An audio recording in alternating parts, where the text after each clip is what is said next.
The real reason I spoke in parables. I remember the day the question first surfaced. We were by the Sea of Galilee, the crowd pressing in, a vast, churning sea of humanity, hungry for miracles and certainty. I had just finished telling them the parable of the sower, the story of seeds scattered indiscriminately, falling on paths, rocky ground, thorns, and good soil. It was simple, rustic, utterly familiar to them. They listened, nodding along, enjoying the tale, but when I finished, the true silence was deafening. They understood the story, but they missed the mystery. Later, when we were alone, my disciples were confused. They had witnessed my teachings grow increasingly veiled, increasingly wrapped in these simple, earthy metaphors. Peter, ever the direct one, voiced their collective frustration. "Master, why do you always speak to them in parables? Why not just speak clearly, plainly, without the riddle?" It was a good question, an honest question born of their desire for clarity and for my easy success.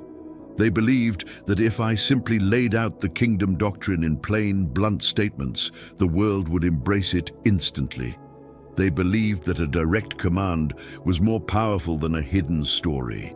But I knew the nature of the human heart, and I knew the design of my Father's kingdom. My answer to them was not a dismissal, but a profound explanation of divine strategy.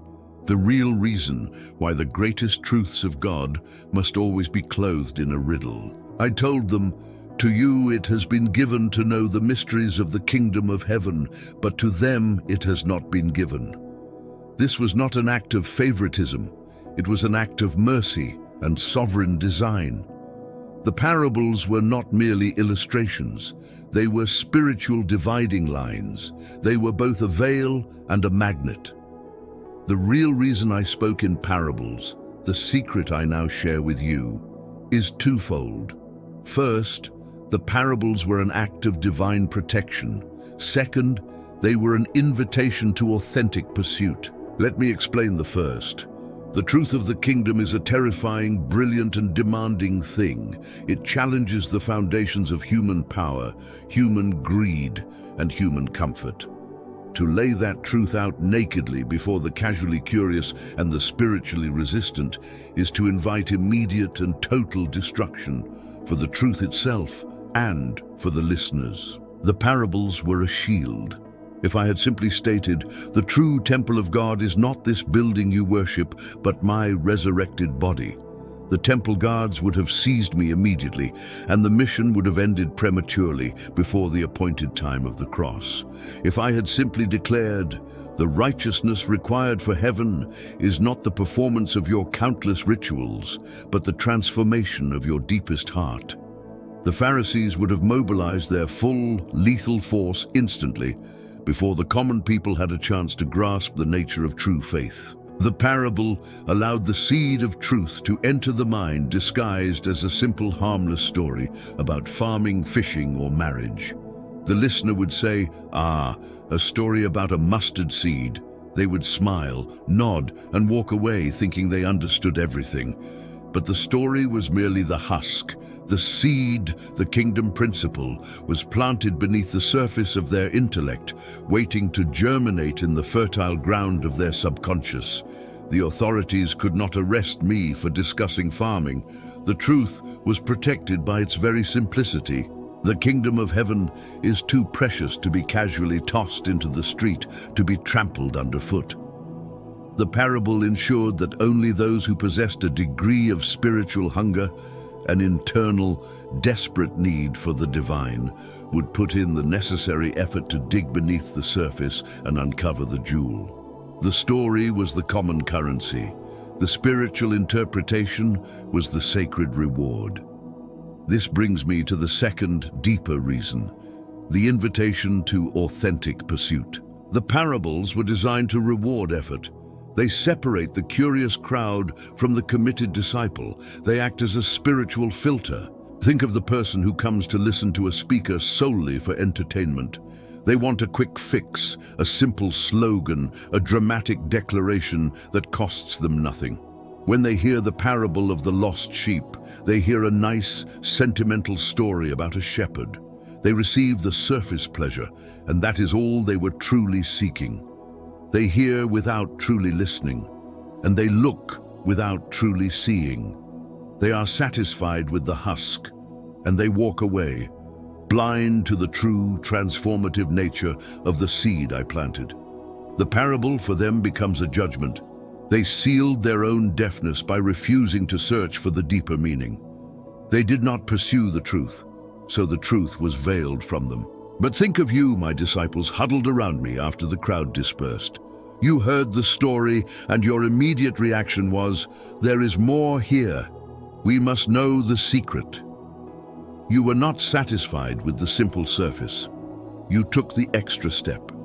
You showed the spiritual hunger, the desire for intimate knowledge, because you pursued the meaning. The meaning was given to you. I explained the secrets of the rocky ground and the thorny path. I unveiled the distinction between genuine faith and fleeting emotion. Your pursuit confirmed your worthiness to receive the mysteries. The parable rewarded your desire to know my heart and my strategy. The mystery was the test. Your pursuit was the passing grade. The parables, therefore, were the methodology of my kingdom's growth. They teach us the profound truth about how the divine interacts with the human heart. God's revelation is not forced, it is unveiled to the eager. Consider the parable of the hidden treasure and the pearl of great price. A man finds a treasure hidden in a field, and in his joy sells everything he owns to buy that field. Another finds a pearl of great price and does the same. On the surface, it is a lesson in commitment and decisive action, but the secret, the deeper reason I spoke it, was to define the nature of conversion. The man who finds the treasure stumbled upon it. He was not looking for it. He was simply working the field. The truth of the kingdom can sometimes be found unexpectedly, a blinding grace that interrupts your routine. You did not earn the discovery. It was simply revealed in your vicinity. But the pearl merchant, he was a seeker. He was already trading in fine jewels. He knew value. He spent his life searching for the perfect specimen. When he found the pearl of great price, he recognized its value immediately because his life had prepared him for that recognition. The kingdom accepts both the startled finder and the prepared seeker, but the parable's true function is to force the listener to ask, which man am I? Am I willing to sell everything to possess this truth? The story presents a challenge veiled as a simple anecdote. It forces the listener to self-evaluate their own willingness to pay the ultimate price. If a listener finds the cost too high, they simply dismiss it as a nice story. The truth remains hidden, and they are safe from the demand it makes on their lives. The kingdom is both open to all and hidden from the casual. I remember another time, telling the parable of the wicked vine dressers. The meaning was painfully clear to those who possess spiritual sight. It was the story of Israel's rejection of the prophets and their ultimate rejection of me, the Son. When the chief priests and the Pharisees heard that story, they instantly understood that I was speaking about them. The truth, even though disguised in the form of vine dressers and property owners, was so potent that it angered them beyond measure. They understood the accusation perfectly.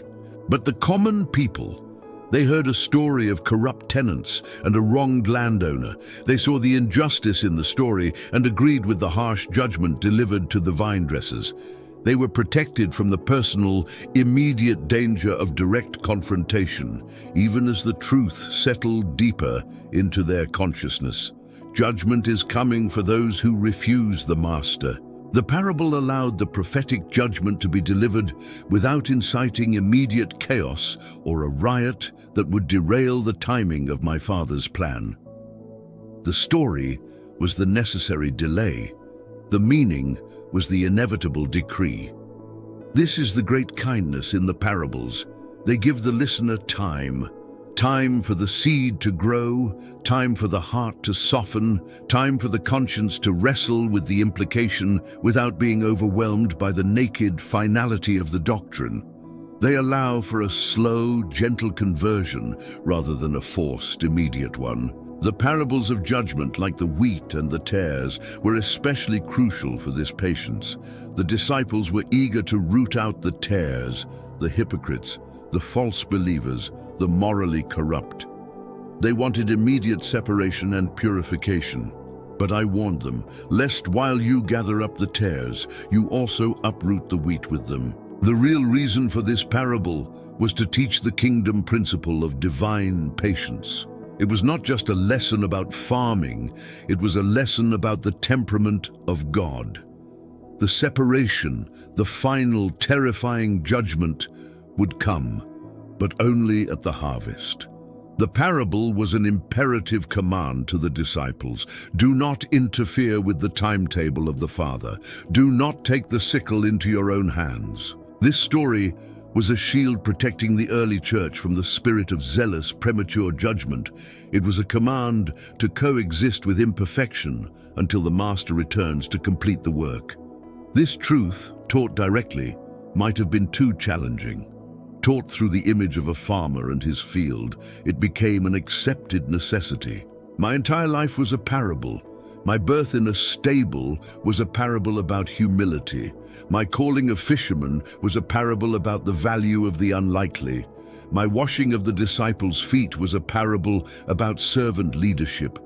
The parables I spoke simply provided the key to understanding the life I was living. To truly understand my kingdom, one must learn to look past the event and seek the meaning. The parables force this essential spiritual muscle to develop. The man who hears the parable of the Good Samaritan is instantly challenged, not by a complicated theological treatise, but by the simple, inescapable question, who is my neighbor? The truth bypassed his intellect, his traditional prejudices, and his religious pride, and went straight to his conscience. It was a perfect piece of spiritual technology. The story was the delivery mechanism. The conscience was the target. The parables also serve as the final, enduring truth about the nature of faith itself. Faith is not certainty. Faith is pursuit despite uncertainty. The truth is veiled precisely to give room for faith to operate. If the truth were plainly, clinically stated, if I simply revealed all the secrets of heaven and earth in a textbook, there would be no room for the humble, seeking heart. There would only be the room for the arrogant, cataloging mind. The parables ensure that the kingdom remains hidden from the wise and learned, those who rely on their own intellect and pride, and is revealed to babes, those who approach with humility and a hunger to understand. The rich man cannot buy the key to the parable. The proud scholar cannot deduce it by logic alone. It must be unlocked by love. The real reason I spoke in parables, therefore, was to establish the only criterion for entrance into the kingdom. You must want the truth more than you want the comfort of certainty. The parable demands, will you come to me privately and ask for the interpretation? Will you admit your lack of understanding, or will you pretend you already know the meaning of the simple story? The disciples came. The crowds walked away, satisfied with the surface. The parable remains eternally the test of the heart's true allegiance. The committed will always come closer. The casual will always drift further away. The story remains, the mystery endures, and the voice of the Spirit forever whispers, there is more here. Seek it. That is the enduring power of the parable, and that is the real reason I spoke them.